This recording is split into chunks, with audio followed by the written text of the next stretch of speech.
marinapon. So time check, alas 6 ng hapon digdi sa Europe and summer pa. So after 1 month to 2 months, so maybe malaog na ang winter. So kung padigdikan mo yan sa Czech Republic or anywhere sa Europe, so mas okay na pasabat pa lang sa winter, makadigdigan na. Congrats!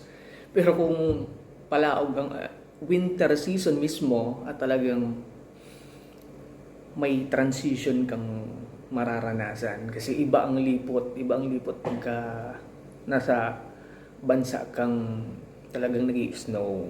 Kaya ako nagbakal ako ng jacket sa ukay-ukay, 500 pesos lang. So sa gabos ng mga digdi sa Europe, diba? So mag-anda ka lang ng winter gear mo. Jacket, makapal na jacket. So 500 lang naman yan sa ukay. So congrats pala sa classmate ko. As classmate ko sa Biscas, Naga City.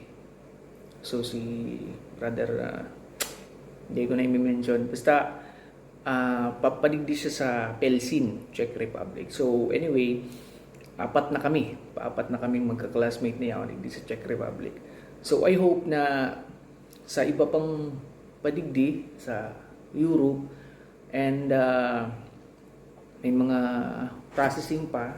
So mag-ready na. Kasi digdi kita mapasko sa Europe. Diba? Explore lang.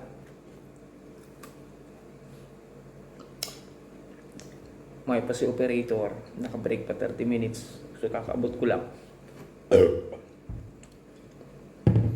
Tambay muna.